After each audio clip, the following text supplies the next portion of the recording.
오늘 우리 교시 하나님의 말씀 사무엘상 26장 1절에서 13절까지 말씀입니다. 한 절씩 교독하겠습니다.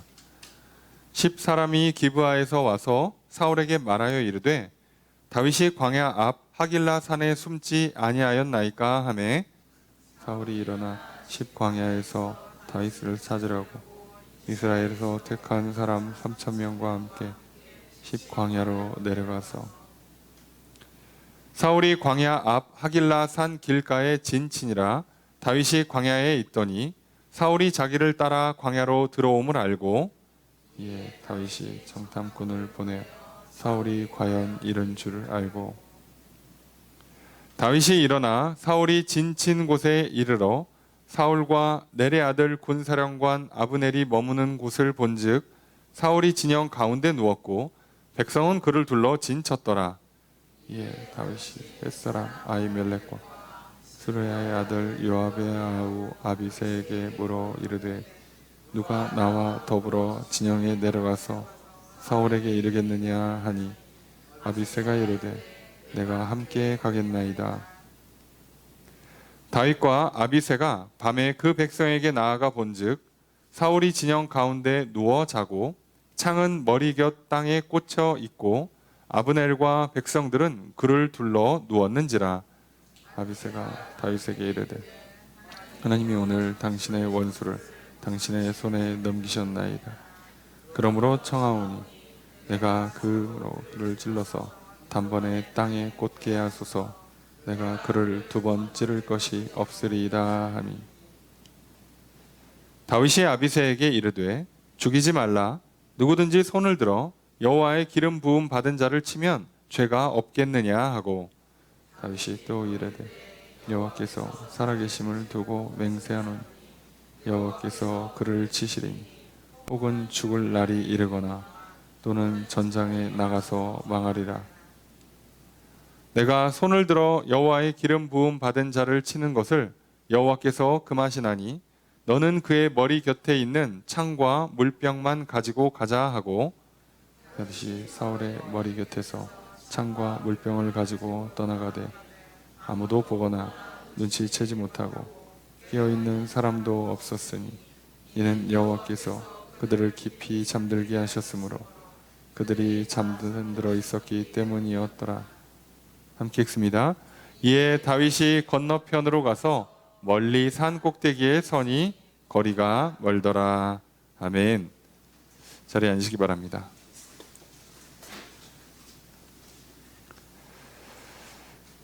할렐루야. 거룩한 주일 주님 전에 나와 예배드리신 성도님들을 주님의 이름으로 환영합니다. 우리 옆에 있는 분들과 사랑의 교제를 나누겠습니다. 인사합시다. 사랑합니다. 축복합니다. 이 시간 주 앞에 나와 예배드리신 성도님들에게 주님의 크신 은혜가 함께 있기를 주의 이름으로 축복합니다. 우리는 주일 낮 예배 시간을 통하여서 사무엘상 말씀을 살펴보고 있습니다. 특별히 다윗이 사울을 피해서 일종의 도망, 피난을 다니던 시기를 살펴보고 있습니다. 그 시기가 대략 한 10년이 넘는 한 12년 정도 되는 시간을 보내요. 그 과정 중에 이제 중간에 있는 가운데 토막에 있는 한 3, 4년의 시간 가운데 있었던 일들을 살펴보았습니다.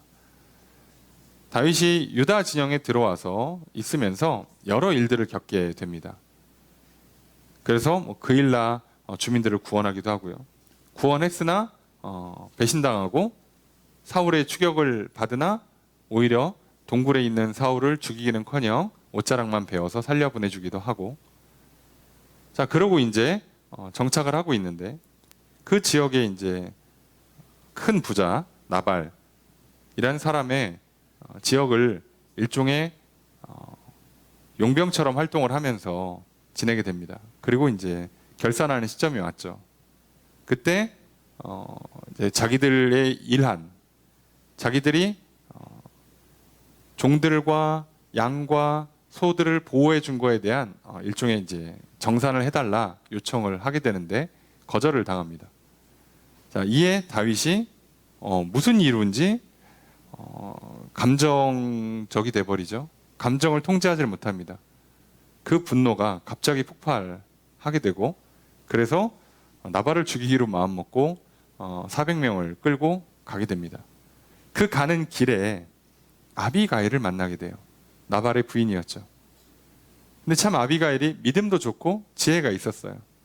그래서 다윗을 향해서 정말 겸손한 태도로 인사를 하고, 그리고 자기한테 죄를 뒤집어 쓰라 그러고, 그리고 좀 말을 좀 들어달라고 하면서 말을 몇 마디를 하게 되는데, 이 말이 정말 다윗에게는 꼭 필요한, 다윗이 꼭 들었어야 하는 말이에요. 단지 화를 참으세요. 인간적으로 그렇습니다. 훌륭하신 다윗, 또는 뭐 나를 불쌍히 여겨주세요. 나발이 그냥 나쁜 놈이니까 그냥 욕하고 맙시다. 이렇게 하는 게 아니라 하나님의 말씀을 전합니다. 당신은 왕이 될 사람입니다. 사무엘을 통해서 기름 부었고 이걸 모두가 다 알고 있습니다. 그러니 나중에 왕이 되어서 슬퍼하거나 후회할 일을 만들지 마십시오. 자, 이렇게 얘기를 해요. 그리고 원수들은 하나님께서 보복해 줄 거니까 직접 손대지 마십시오. 자, 이걸 아비가일이 얘기를 해요. 다윗도 뻔히 알고 있어요. 그래서 그동안 원수 갚지 않고 있었고, 기꺼이 도망 다니고 있었고, 사울을 죽일 수 있는 기회조차도 기꺼이 포기하고 죽이지 않았어요. 그런데도 사람이기 때문에 흔들릴 수 있어요. 자, 이렇게 우리가 흔들릴 때마다 하나님은 아비가일 같은 사람을 우리에게 보내주십니다. 정말 뜻밖의 인물, 또는 예상하지 못한 그 말을 듣게 되는 거죠. 평소엔 그런 말 안 하던 사람이, 평소엔 잘 연락도 안 하던 사람이, 평소 같으면 그냥 넘어가 줄 것 같았던 사람이, 또는 어떤 사건들이 우리에게 하나님의 말씀을 전달하는 통로가 되어줍니다. 중요한 건 여기서 다윗이 들었죠.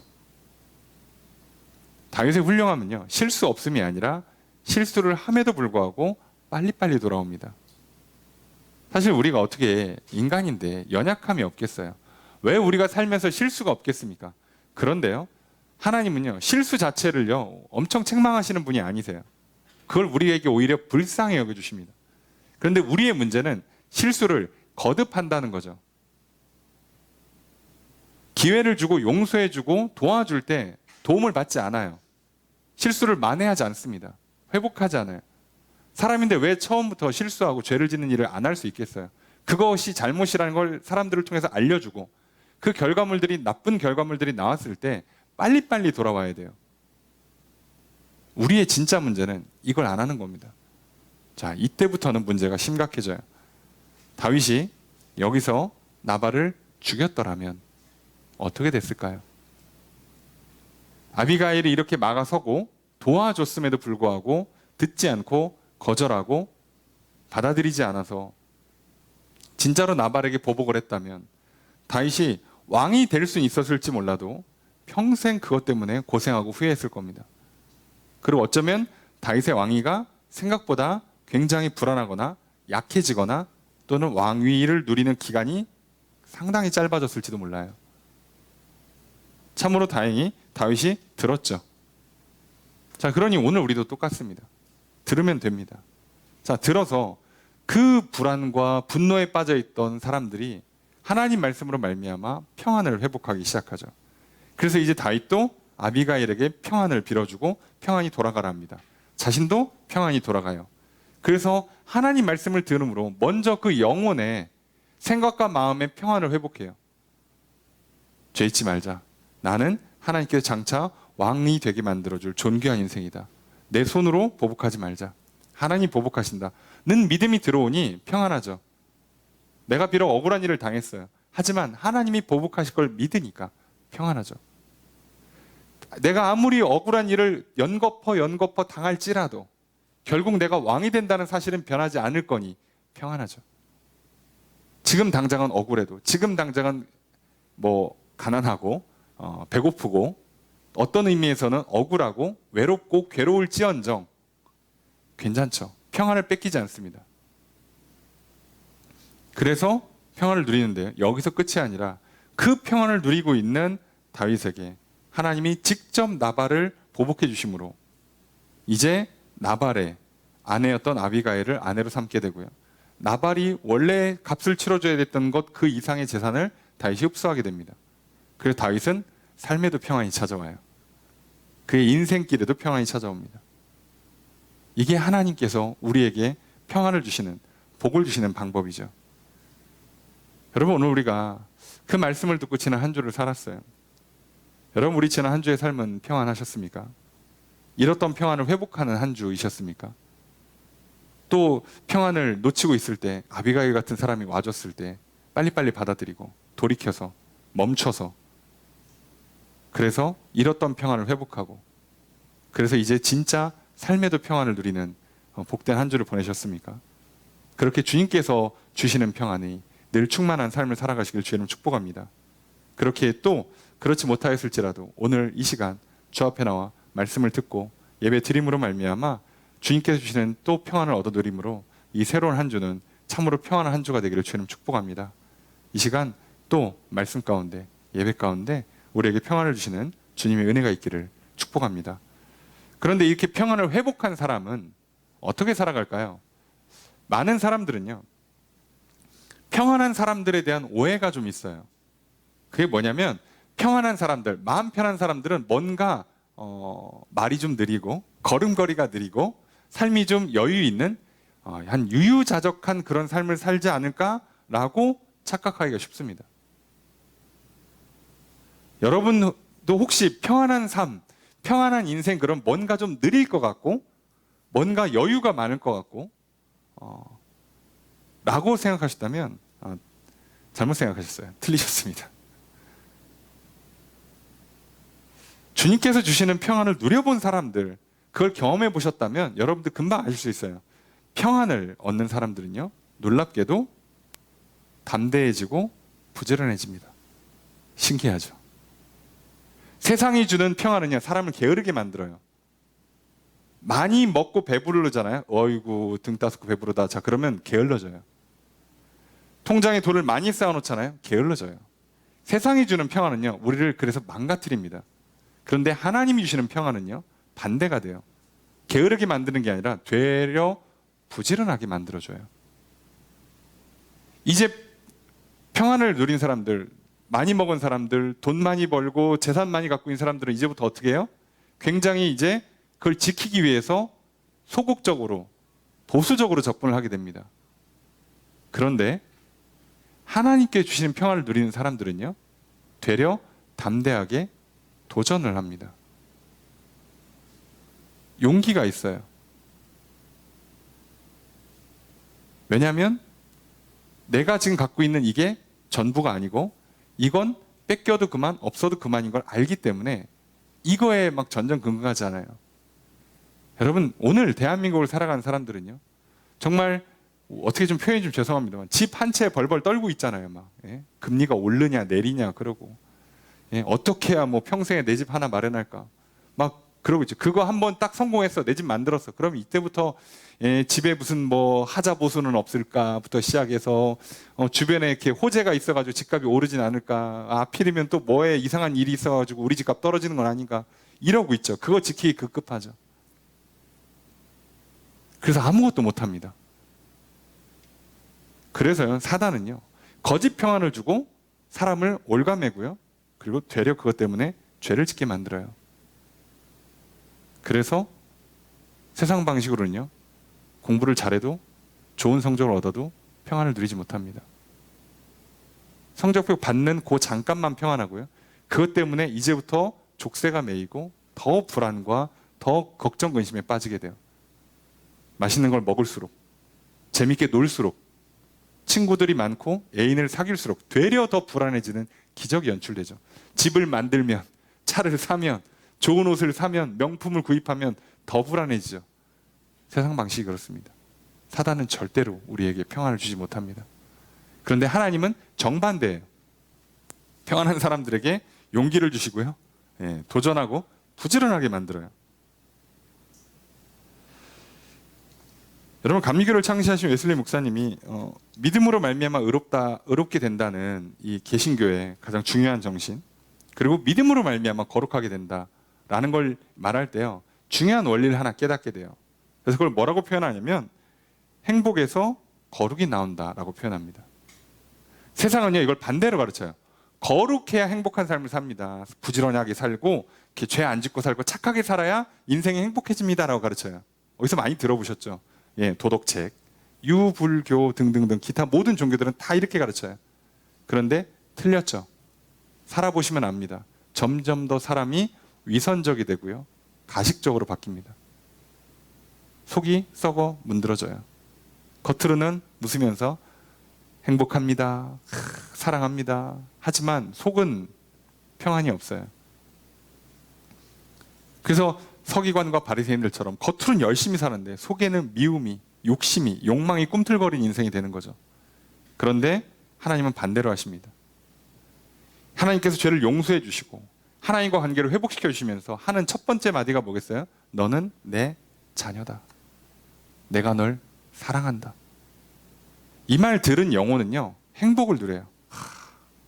내가 하나님 자녀고 하나님 날 사랑하시고 내 죄를 용납해 주셨고 용서해 주셨고 나를 천국으로 들어가게 해주신다고 그 행복이 들어오잖아요. 그러면요, 알아서 말씀을 잘 지켜요.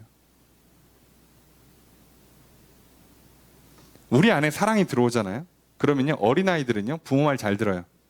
학생은 공부 열심히 하고요, 직장인들 사업 하시는 분들은요, 일 열심히 합니다. 행복하니까요.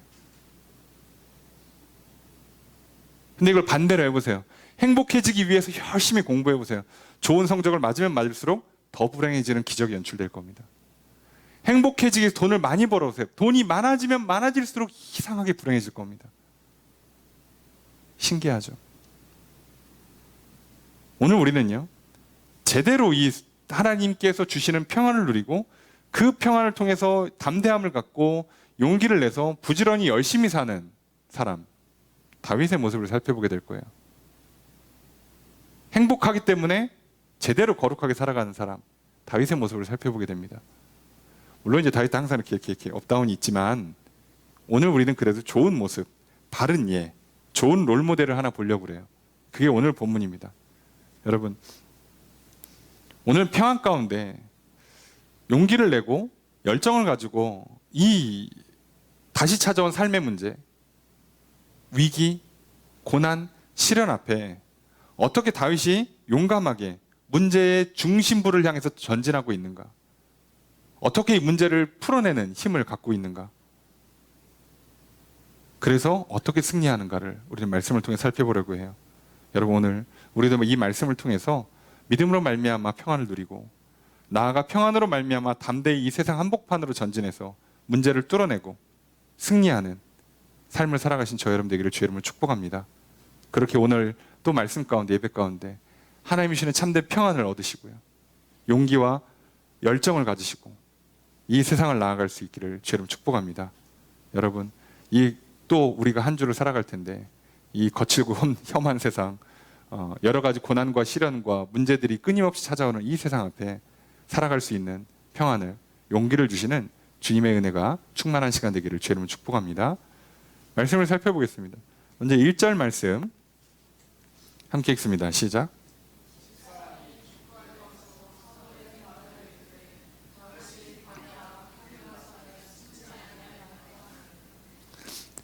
좀 이제 숨통 트이고 살만하니까 또 와요. 문제가.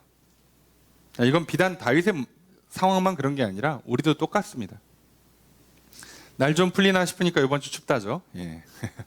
그렇죠. 예. 우리는 항상 그렇게 생각하잖아요. 우와, 벚꽃 폈다. 이제 꽃구경 가야지. 그럼 내가 꽃구경 가기 전날 비가 오잖아요. 그래서 다 떨어뜨리고 못 놀게 만들고. 예. 우와, 날씨 좋다, 나가야지. 그럼 막 황사, 미세먼지, 예, 초미세먼지 오고 변함이 없죠. 뭐 하려고 하면 뭐가 문제고, 뭐 하려고 하면 뭐가 문제고. 다윗도 이제 좀 평안을 누리고 평안한 삶을 좀 사나 싶었는데, 자, 문제가 생겨요. 10사람, 발음하기도 안 좋고 발음도 안 좋은 10사람. 이게 유다 지파 내에 있는 사람들, 다윗에게는 동족이고 친척이에요. 자, 그런데 사울 편에 섭니다.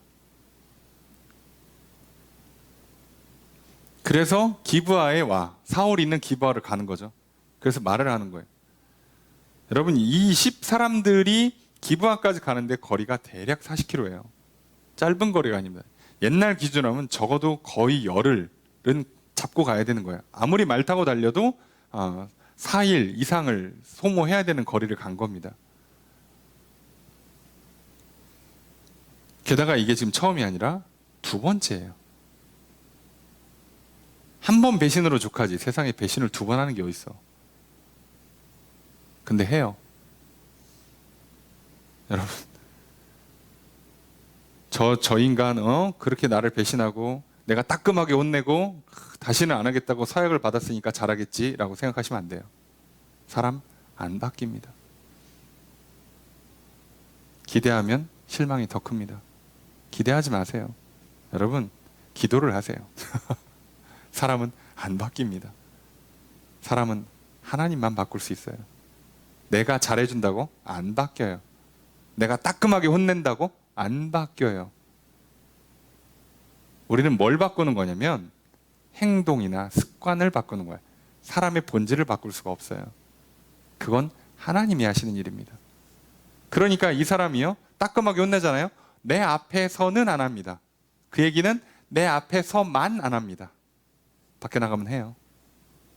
나 없을 땐 합니다. 그게 뭐예요, 그게? 속지 마십시오. 10 사람들 그렇게 구원해 줬더니 배신을 하고, 그 배신에서 다윗 잡혀서 죽었어야 되는데 오히려 사울이 죽을 뻔하죠, 그 덕에. 그리고 다윗을 막 내가 다시는 너를 잡지 않을게 그러면서 살려줘서 고맙다, 너의 앞길이 막 잘되기를 빈다 이러고선 갔어요. 그럼 이 사람들이 포기할 법도 하잖아. 사울이 다윗한테 안 되는구나. 그렇게 하지 않습니다. 세상에 이 거짓이 얼마나 놀랍냐면요, 유혹이 얼마나 세냐, 욕망이 얼마나 크냐면요, 포기를 몰라요. 꺾이질 않아요, 사람이. 이런 걸 안 꺾이나 몰라. 이 거짓에 대한 그 신념, 이 욕심과 욕망이 꺾이질 않아요. 좀 몇 번 이렇게 혼나고 몇 번 안 되면 꺾일 법도 한데, 안 꺾입니다. 만약 술 마셔서 위궤양이 나가지고 막 며칠 뒹굴뒹굴 구르고 병원 가서 고생하고서는 회복했어요. 우리 같으면 안 마실 것 같지? 그럽니까? 술 때문에, 담배 같은 것 때문에, 뭐든 나쁜 어떤 습관이 됐든, 나쁜 행동이 됐든, 나쁜 사람과의 관계가 됐든, 그것 때문에 고생하고 나면 우리 같으면 다시는 안 할 것 같죠? 아니요. 끝까지 합니다, 진짜 끝까지. 언제 멈추냐면, 죽기 전날 멈춰요. 안 멈춘다는 뜻이에요, 사람은. 그래, 여러분들 스스로 속지 마십시오. 그래, 내가 다윗을 보니까 이렇게 하면 안 될 것 같아. 예배당 나가시면 할 겁니다. 목사님 너무 하시는 거 아닙니까? 아니요. 여러분이 여러분을 바꾼다고 생각하시는 것 자체가 함정이세요. 그 말을 듣는 순간 우리는 반대를 해야죠. 하나님께 은혜를 구하십시오. 하나님, 난 안 됩니다. 나 분명히 이거 알고 있는데 나가면 바로 할 겁니다. 바로. 그러니 하나님, 다윗을 변화시켜 주신 것처럼 나에게, 내 영혼에 변화를 주십시오. 다윗을 도와주신 것처럼 내가 또 그때 다시 넘어가려고 할 때 또 선지자를 보내고 제사장을 보내고 여러 사람들을 보내고 아비가일 같은 사람을 보내준 것처럼 또 나에게 도와주십시오. 사람을 직접 못 보낼 것 같으면 성령님 오셔서 좀 도와주십시오. 난 안 됩니다. 그런데 변화시켜 주시지 않으면 내 인생은 망합니다. 나는 또 지난주와 똑같은 실수를 반복할 거고, 내 인생은 지옥 같은 인생이 될 거고, 평안은 없고 두려움에 빠지는 인생이 될 겁니다. 그래서 또 죄를 짓다가 망하고 말 겁니다. 그 길의 끝이 사울 같은 인생이 되고 말아요. 근데 그러기 싫습니다. 하나님, 다윗과 같은 인생이 되고 싶습니다. 도와주십시오 라고 기도하셔야죠. 자, 그래서 여러분, 참 다윗을 보면 10사람은 10사람이고 다윗은 다윗대로 참 그렇죠. 그렇게 잘해줬는데도 2번씩 배신해? 너무한 거 아닌가? 물론 가끔 뉴스 같은 거 보면 아직 세상은 살만합니다, 이 세상은 따뜻합니다, 이런 기사의 제목들이 뜨잖아요. 그래서 무슨 선행이 있었다, 사람들이 막 자발적으로 막 뭘 도와줬다, 뉴스들이 많이 나죠. 있어요. 그런데요, 대부분의 경우는요, 이 세상은요, 나를 향해서 굉장히 차갑고 비정하게 대합니다. 여러분, 세상에 믿을 사람이 없어요. 자, 이걸 인정해야 우리가 진리를 깨달을 수 있습니다. 이 세상에서 나를 따뜻하게 대해주신 분은 그 누구도 아니고 오직 하나님 한 분이세요. 배우자도, 부모도, 자녀도, 친구도 누구도 아니에요. 못 해줍니다. 결정적인 순간에 나에게 참으로 비정하게 대할 거예요. 그 상처가 어마어마하게 클 겁니다. 그러니 믿지 마시고 안 된다는 걸 이해하세요. 아, 안 되는 거구나, 여기서는. 그래서 우리는요, 이 세상이 나에게 빛을 비춰주고 따스하게 해주고 도움의 손길을 내밀어 준다고 생각하지 마시고요, 하나님께서 주시는 그 은혜를 받아서 내가 도리어 세상에서 빛과 소금으로 살아가는 겁니다. 자꾸 세상에 뭘 기대하지 마세요. 부모님, 옆에 있는 친구, 동료, 애인, 배우자, 자녀들, 누구든 기대를 하지 마세요. 저 사람이 내 인생에 따스함이 될 거라고, 저 사람이 내 인생에 도움이 될 거라고. 그 순간 여러분들은 감당할 수 없는 큰 상처를 받게 될 거예요. 너무나 인생이 그것 때문에 어두워지고 차가워지고 괴로움을 당하게 될 겁니다. 반대로 하셔야 돼요. 따스한 빛은 하나님께 받으시고 끝없는 관심과 사랑은 하나님께 받으시고 내가 되려 그 사람을 향해서, 세상을 향해서 빛과 소금이 되어주는 거예요. 여러분, 성경 어디에 하나님께서 세상을 통해서 내가 너에게 빛을 비춰주리라 하신 적 있습니까? 하나님이 빛이 되어주고 너희들이 나가서 빛이 되어주라고 그랬지. 그 순서를 바꾸시면 안 돼요. 자, 그러니까 오직 하나님으로부터 말미암아서 우리는 생명을 누릴 수 있고 진리 안에서 빛을 비추며 살아갈 수 있고 사랑과 평안을 누리며 살아갈 수 있어요. 자, 그러니까 다윗은요, 이걸 다 알고 있잖아요. 경험도 했고. 이제 사울왕한테 다윗을 밀고 가기 위해서 10사람들은 40km라는 먼 거리를 기꺼이 걸어갑니다. 현실적으로 이득이 있으니까. 나에게 직접 도움을 주고 있는 사람을 기꺼이 배신해요. 왜요? 적에도 이득이 될 거라는 거짓에 속았으니까. 그 모습을 뻔히 보고 있는 다윗은요, 이번에는 평안을 뺏기지 않아요. 두려움에 빠지지 않습니다. 하나님께서 주신 이 평안을요, 뺏기지 않고 잘 지켜요. 그리고 도리어 평안을 넘어서 용기를 갖게 됩니다. 자, 그래서 다윗이 어떻게 하느냐? 이걸 봤어. 그러니 사울은요, 3천의 군사를 데리고 옵니다. 이 3천의 군사를 데리고 오니까 광야 앞에다 진을 쳐요. 지난번에는 그 계곡에다가 굴에다가 진 쳤다가 당했잖아요. 그러니까 이번에는 광야에다가 칩니다. 예. 광야에다 치고 있으니까 다윗은 딱 보니까 다 보이죠. 평지에 그냥 3,000명 와봐. 이거 어떻게 안 보일 수가 있어요. 다 봐요. 보통의 다윗이었다면 어떡할까요? 보면 반대로 가고 보면 반대로 갔어요. 여태까지는 그렇게 했습니다. 근데 이번에는 어떻게 하는가? 이걸 보고 어떻게 하냐? 4절을 보니까 다윗이 되려 정탐꾼을 보내요. 도망을 안 가요. 되려 정탐꾼을 보내서 이 사람들이 어디로 이동하고 있는지 정확히 보고 분석을 하기 시작합니다. 이게 왜 중요하냐면요, 여러분, 두려움에 빠지잖아요. 시야가 굉장히 좁아집니다. 그래서 이거 아니면 안 될 것 같아요. 그래서 뭔가 두려움이 있을 때 꼭 세상은 이렇게 속이잖아요. 절호의 찬스, 마지막 기회 1분 남았습니다. 자, 마지막 한 사람. 자, 속지 마세요. 이거 아니면 안 될 것 같죠? 이 사람 아니면 안 될 것 같죠? 이 기회 놓치면 안 될 것 같죠? 그게 사단이 우리를 속이는 방식이에요. 혹시 뜨끔하십니까? 아, 내 얘기 같다. 자, 오늘부터 안 하시면 됩니다. 끊고 돌아오십시오. 진리로. 다윗은요, 이제 어떻게 합니까? 도망가지 않아요. 어떻게 해요? 얘네가 어디로나 똑바로 봅니다. 어차피 3,000명이 한 번에 다윗을 향해서 못 와요. 여기는 어차피 600명이고 도망가도 얘가 더 빨라요. 문제는 도망가는 것도 한계가 있고, 지난번에도 열심히 도망가 봤는데 결국은 포위당하잖아요. 아니, 숫자가 5배가 많은데 당연히 포위당하지. 그 조그만한 나라에서. 그러니까 이번에도 알아요. 도망 다녀봐야 답이 없다는 걸. 그래서 도망가려고 머리를 쓰는 게 아니라 현실을 직시합니다.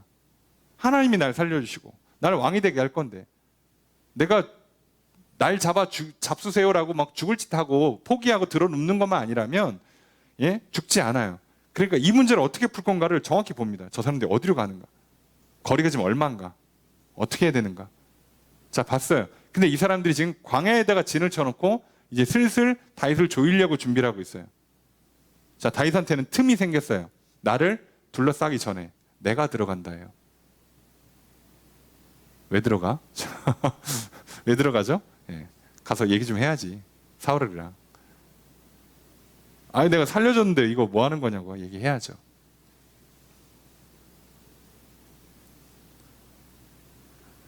여러분 우리가 평안을 누리고요. 용기가 있으면요. 문제를요. 직시를 하기 시작합니다. 똑바로 볼 수가 있어요. 이 문제의 실체가 뭔지를 아는 거예요. 여러분 오늘 우리가 두렵잖아요. 여러분 지금 금리가 오르고 물가가 오르고 뭐 유가가 오르고 부동산이 오르고 하는 거에 대한 실체를 볼 수가 있게 될 거예요. 이거 언젠가 내려간다? 어느 정도 내려가면 다시 올라간다? 그게 언제쯤이다라는 게 웬만하면 보이실 겁니다. 하루 이틀 사신 것도 아니고 늘 그것만 보시잖아요. 우리 다 알아요. 근데 문제는 두려움 때문에 그걸 내가 굳이 한두 달 더 기다리면 되는데 못 기다리고 올해가 아니라 내년인데 그걸 올해 안에 하려고 하다가 실수를 하는 거예요. 정보를 뉴스를 보고 얻으시면 안 돼요. 기자들은 우리에게 준 정보에 대한 책임을 지지 않습니다. 그들도 먹고 살려고 하는 거예요. 여러분 같으면 로또 번호를 정확히 알고 있으면 알려주겠습니까? 근데 인터넷에 보면 광고 뜨잖아요. 이번 주 로또 번호 이렇게 추천해 드립니다. 이 세상에 그럼 네가 해야지. 그걸 왜 나한테 알려줘? 된다며. 비법을 세상에 그렇게 쉽게 공개할 것 같습니까? 건강의 비결을? 그거 공개한다면서 이렇게 영양제 파는 게 그게 건강의 비법일 것 같아요? 아니라고. 속지 마세요. 그렇게 간단하지가 않아요. 자, 이젠 다윗이요. 똑바로 서기 시작해요. 계산이 안 되는 사람이 정말 무식해서 용감한 거 말고 뭐를 정확히 볼 수 있는 사람이 어떻게 이렇게 당당히 마주할 수 있을까? 흔들리지 않고 어떻게 이걸 할 수 있을까? 근데 다윗은요. 예전에도 이렇게 했었습니다. 골리앗 앞에 설 때. 계산을 할 줄 알면 쓰면 안 돼요. 거기에는 모든 군인이 최소한 사울의 직속부대에 1000명 이상 되는 군인들이요. 아무도 골리앗 앞에 서지 않았습니다. 그때 다윗은 섰어요. 지금도 똑같이 서고 있습니다. 3000명의 군사를 앞두고 단 둘이 들어간다는 건 말이 안 돼요. 근데 합니다. 해야 돼요. 이번에 가서 얘기해야 돼요. 더 이상 이렇게는 지낼 수 없다는 걸 알기 때문에.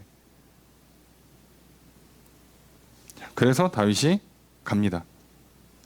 자, 그런데 특이한 방식이 되죠.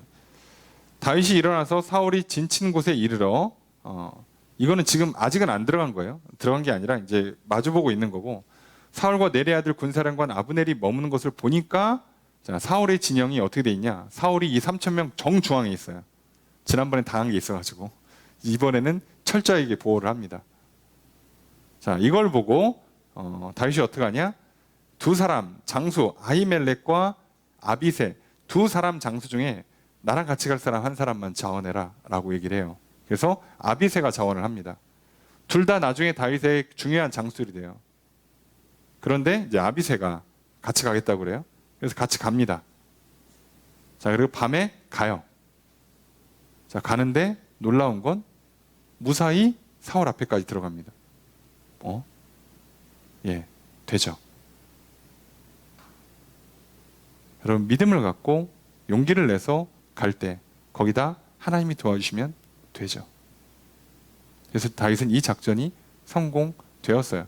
자, 이걸 보고 아비새가 하는 말이 있어요. 8절 읽습니다. 시작.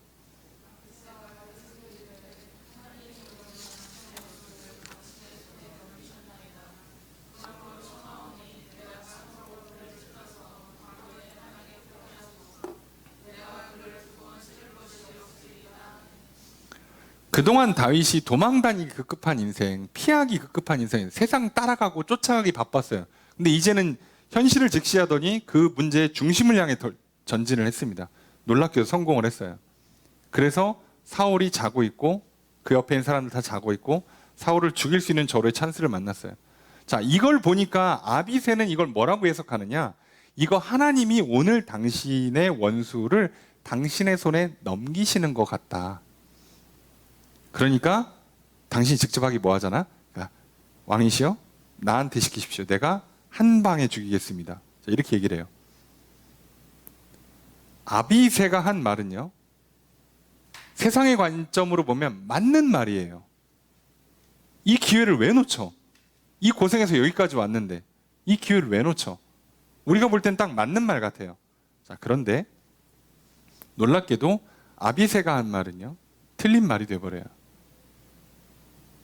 이게 틀린 말이 됩니다. 왜 그러냐면 아비새는 지금 뭘 보고 있는 거냐면 현실을 보고 있어요. 상황을 보고 있습니다. 현실과 상황을 보고 계산기를 두드리면 맞아요. 사울을 죽이는 게 맞아요.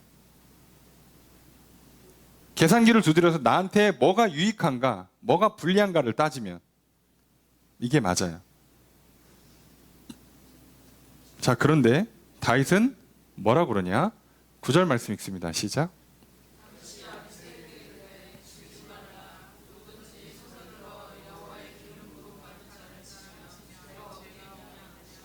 다윗은 뭐라고 얘기하냐면 아비새한테 죽이지 말라고 그래요.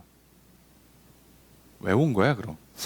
이런 마음이 절로 들 정도로 왜 하는 거야 싶을 정도로. 근데 다윗은 왜 여기서 이 계산이 들어갈까요?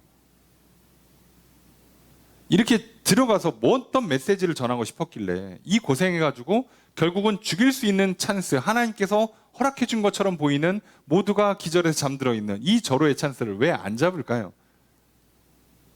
다윗은요, 계산기를 두드리는 게 아니에요. 다윗은 지금 상황을 보는 게 아닙니다. 다윗은요, 나의 유익이나 유불리를 따지는 게 아니에요. 다윗은 뭐만 보고 있냐면 하나님만 보고 있어요. 하나님의 말씀만 보고 있습니다. 그래서 그걸 기준으로 하면 뭘 하면 안 되냐? 여호와의 기름 부음 받은 자를 치면 죄예요. 죽이면 안 돼요. 그래서 안 죽입니다. 안 죽여요. 계산하지 않습니다. 말씀을 붙잡는 거예요. 야, 아비새가 볼 땐 많이 답답했겠죠? 네. 세상 사람들이 크리스찬들을 보면 많이 답답합니다. 아, 이 양반아, 지금 그러니까 딱 지금 그걸 샀어야지, 그걸 했어야지, 그 사람 잡았어야지. 아, 참 이 사람 답답하네 라는 마음이 말이 절로 들릴 수 있어요. 그런데요, 우리는 그런 기준으로 살지 않습니다. 하나님의 말씀이 기준이 되는 거죠. 그렇게 믿고 평안을 가지고 용기를 갖고 말씀을 붙들고 사는 사람은요, 뭘 해야 될지를 분명히 알게 돼요. 그래서 다윗이 실수를 안 하고요, 죄를 짓지 않고요, 오히려 하나님께 칭찬과 상을 받을 수 있게 되는 겁니다. 여러분, 우리도 마찬가지예요. 여러분, 이 세상 어떻게 살아야 될까요? 이 좋은 기회를 나는 어떻게 선택해야 될까요? 기회가 좋으냐 나쁘냐를 따지면요, 우리는 세상과 똑같은 판단을 내릴 수밖에 없어요. 그런데 하나님의 말씀을 기준으로 삼으시면 이 기회를 어떻게 해야 되는지 금방 알 수 있습니다. 이거 죄면 안 하면 돼요. 결국은 죄를 짓게 만드는 거면 당연히 안 하면 됩니다. 내가 이걸 함으로 말미암아 내 영혼의 믿음이 자라고 내 영혼의 사랑이 커지고 하나님께서 기뻐하시는 게 아니면 그냥 다 안 하면 돼요. 얼마나 쉽습니까? 근데 우리 그렇게 합니까? 판단 기준이 하나님과 하나님의 말씀이 아니라 지금 나한테 나의 괴로움을 덜어줄 수 있고 나의 경제적인 유익을 줄 수 있고 나의 외로움을 풀어줄 수 있고 나의 고통을 덜어줄 수만 있다면 우리는 선택하죠. 그러면 여러분, 두고두고 후회할 일을 하게 될 겁니다. 평생에 쪽팔릴 수가 있고요, 어쩌면 해결되지 않는 괴로움을 겪을 수도 있어요. 다윗도 그런 실수를 꽤나 합니다. 그래서 우리는 다윗을 통해서 좋은 예, 나쁜 예를 다 볼 수 있어요. 그래서 잘 보고 배우셔야 합니다. 근데 다윗은요, 이 기준 하나로 가요. 여호와의 기름 부음 받은 자. 근데 이건 놀라운 표현인 게, 다윗은요, 뒤에 보시면, 우리가 다음 주에 살펴볼 본문에 보면 사울 왕을 책망하지 않아요. 사울 왕을 무시하지도 않아요. 아, 사울 이 양반아, 당신 나한테 이럴 수 있어? 네가 그러고도 사람이야? 이런 말을 하지 않고요, 왕이시여 라고 불러요. 그 자기를 뭐라고 낮추냐면 벼룩 같은 왕으로 존중을 합니다. 왜요? 사울이 훌륭해서가 아니라 하나님이 사울에게 기름 부어줬으니까. 여러분, 우리가 내 육신의 부모를 훌륭해서 존경하는 게 아니고요, 하나님께서 나에게 이 땅에 살아있는 동안에 육신의 부모라고 주셨으니까 공경하는 거예요. 여러분이 저를 대할 때, 아, 담임 목사님 훌륭하니까 존경하고, 이번 주에는 좀 뭔가 좀 실망스러우니까 살짝 무시하고, 이렇게 하는 게 아니고요, 하나님께서 내게 주신 목회자니까 그냥 그 자체로 그냥 존중해 주는 거예요. 그것이 내 마음에 들든 안 들든 그겁니다. 기준이 거기에 들어가는 거예요. 저도 마찬가지예요.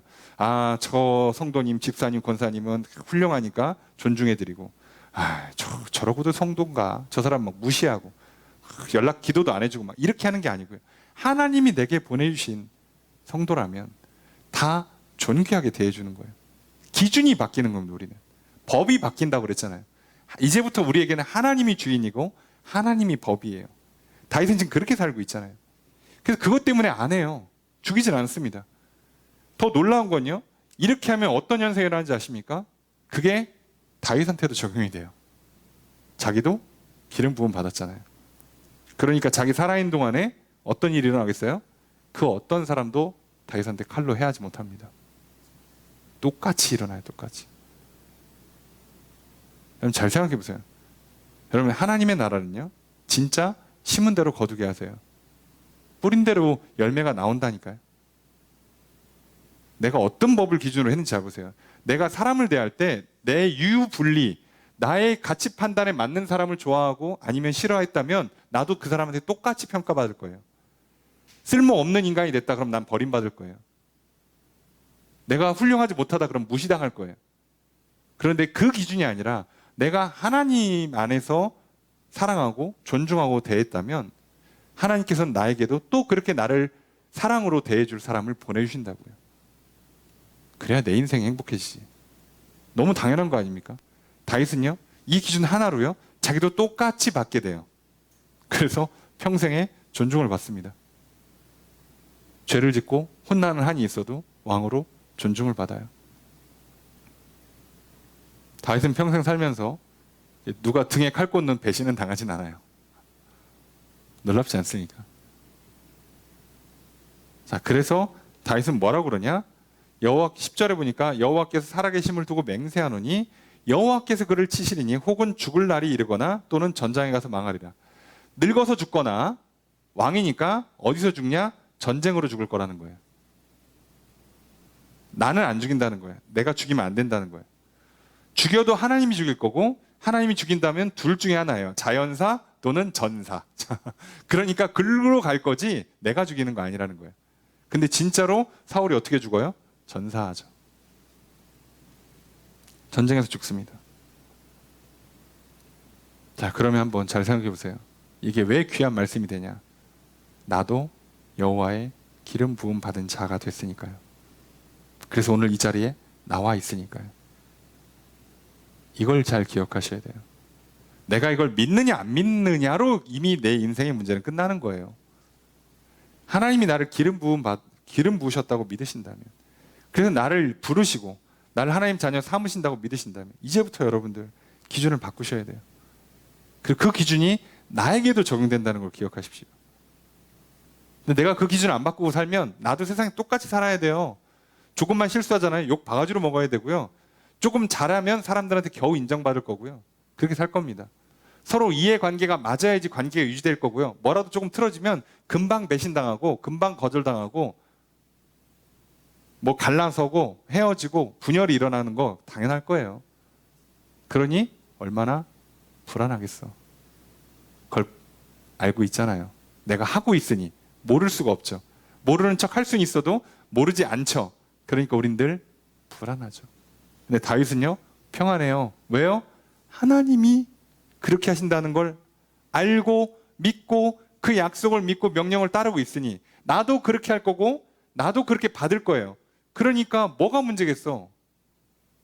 기름 부음 받은 자를 세상이 죽이지 못할 텐데 나도 그렇게 할 거고 나도 그렇게 받을 거니까. 그러니 평안하죠. 담대하죠.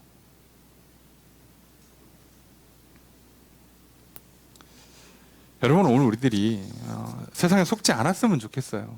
세상의 방식은요, 뭐 맞고 틀리다가 아니라 내가 그렇게 살면 나도 그렇게 적응된다고 생각을 해야지. 아니, 나는 세상에서 내 유불리나 상황에 따라서 판결을 내려놓고 나는 하나님한테 다 그렇게 특혜를 받을 수 있다고 생각하면 안 되죠. 동일한 법에 적용을 당하는 겁니다. 내가 하늘나라 법을 따르면 나도 그 법대로 살아야 되고요. 나도 그 법에 적용을 받을 거예요. 근데 내가 이 세상의 방식을 따르면요, 나도 이 세상 방식으로 살고 이 세상 방식으로 나도 당할 거예요. 우리는 선택을 하는 겁니다. 하나님의 그 약속의 말씀을 들었으니, 하나님이 지금 기름 부어줬으니. 다윗도요, 중간중간에 이걸 흔들려 갖고 막 자기식으로 했다가 사람 죽어나가고 쪽팔림 당하고 정신 차리고 돌아와가지고 또 잘하고, 그러다가 열받아가지고 다 죽여 뭐 이러다가 또 정신 차리고 돌아와가지고 하고 이러지만 그때그때마다 기준이 바뀌는 거예요. 법이 바뀌는 거라고. 믿음은요, 하나님을 믿고 하나님의 말씀을 믿는 거니까 누구를 믿느냐의 문제잖아요. 자, 그랬는데 이렇게 말하고 창이랑 물병만 갖고 나오는데 더 놀라운 건 이게 가능한 이유가 이렇게 써 있죠. 12절 함께 읽습니다. 시작.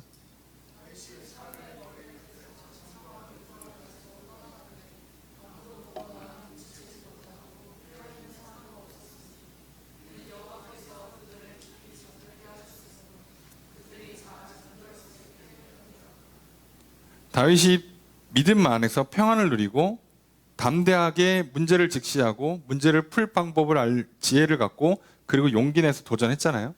전진했어요. 자, 그래서 성공했습니다. 승리했어요. 더 놀라운 건요, 이렇게 하는 모든 과정은 다 하나님이 도와주신 거예요. 그럼 우리는 간단한 원리 하나 깨달을 수 있잖아요. 믿음 안에서 평안을 누리고 용기를 가지고 문제를 향해 전진하는 사람에게 하나님은 앞서가서 도와주세요. 하나님이 없는 곳에 가서 왜 날 안 도와주냐고 찾으면 이건 잘못된 거예요. 아니, 그렇잖아요. 아니, 내가 저기 중식집 가서 일식 내오라고 하면 어떻게 해? 하나님이 안 계신 곳에 가서 하나님을 찾으면 어떡하냐고. 하나님이 가라는 곳으로 갈 때 그때 하나님은요, 앞서가 계세요. 심지어 다 재워 놓으십니다. 사실 이 작전이 어떻게 성공할 수 있겠냐고, 현실적으로. 근데 어떡합니까? 다 재워버려요. 이걸 반대로 정해 보세요.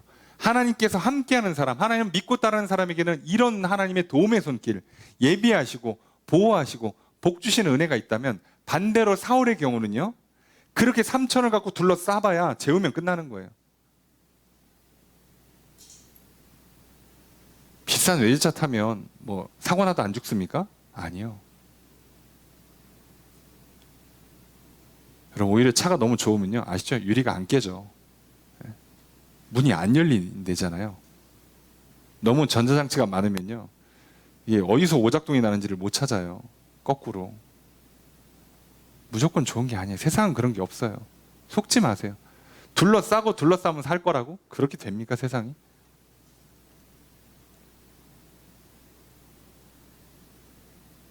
아니, 3천을 둘러싸고 그 센터에 딱 있어요. 안전할 것 같습니까? 사람인데 재우면 끝나요. 재우면 끝난다고. 속지 마세요. 내가 잘 먹고 잘 자고 운동 열심히 하고 돈 많이 벌고 공부 많이 해서 똑똑하면 예? 사람들 가려서 내 마음에 드는 사람들 막 사귀고 좋은 동료 사귀고 막 결혼 잘하고 막 자식들 잘 키우고 하면 인생이 안전할 것 같습니까? 하나님이 재우면 끝나요. 근데 정작 도망 다니는 것처럼 보는 다윗은요, 믿음을 갖고 살았으니 상황이 어떠하든 간에 평안했고요, 담대했고요, 나가 싸웠고 이깁니다. 우리는 뭐가 정답인지를 모를래야 모를 수 없지 않겠습니까? 여러분, 오늘 우리가 말씀을 기억했으면 좋겠어요. 여러분, 하나님이 주시는 평안, 믿음으로 말미암아 여러분 평안을 얻으셔야, 그래야 참된 용기와 참된 지혜도 따라오게 되는 겁니다. 그리고 그 사람은요, 하나님 말씀을 믿기 때문에 평안하고, 말씀을 믿기 때문에 용기가 있고, 말씀을 믿기 때문에 지혜로운 거라서 말씀을 기준으로 살아요. 그렇게 하나님의 기름 부음 받은 자라는 자기 정체성, 그 기준을 갖고 행동을 하면요, 자기도 안전하게 보호를 받습니다. 그리고 그렇게 사는 사람을요, 하나님은 앞서가서 예비해 놓으시고 보호해 주시고 지켜주시고 복을 주세요. 이 과정 자체는 괴로울지 몰라도 결국 다윗은 장차 위대한 왕이 되었습니다. 오늘 그게 나에게 적용된다고요. 왜요? 나도 여호와의 기름 부음 받은 자이니까요. 이걸 믿으시고 평안을 누리십시오. 이걸 믿으시고 자유하시고 담대하시고 진리 안에 지혜롭게 행하십시오. 그러면 또 시작하는 이 한 주의 삶에 여러분, 어떤 문제가 찾아와도 그 문제를 피하기 급급한 인생, 도망다니기 급급한 인생이 되지 않을 것입니다. 외로움을 피하고 괴로움을 피하고 힘들고 어려운 걸 피하다니는 인생이 아니라, 오히려 그 문제를 정확히 쳐다보고 문제의 중심을 향해 돌진을 내며 담대히 그 일을 할 수 있고, 하나님은 앞서가 도와주심으로 말미암아 놀라운 승리를 얻는 다윗과 같은 삶이 될 것입니다. 여러분, 오늘 내가 여호와의 기름 부음 받은 자임을 믿으시고 오늘 이처럼 일어나서 평안한 가운데 담대하게 지혜롭게 사셔서 승리하시길 주님 축복합니다. 그래서 여러분, 또 이 한 주를 평안한 가운데 사시고요, 지혜롭게 사시고요, 용기 있게 사시고요, 또 하나님의 인도하심과 보호해 주심을 받아 누리는 승리의 한 주를 살아가십시오. 그리고 장차 다윗처럼 위대한 왕, 존귀한 인생이 되는 삶을 살아가십시오. 그렇게 살아가는 저 여러분 되기를 주님 축복합니다. 여호와께서 기름 부어주셨으니 또 한 주 함께 하실 것입니다. 이 함께 하시는 은혜가 늘 평안을 주시고 용기를 주시는 주님의 크신 은혜가 늘 함께 있기를 주의 이름으로 축복합니다.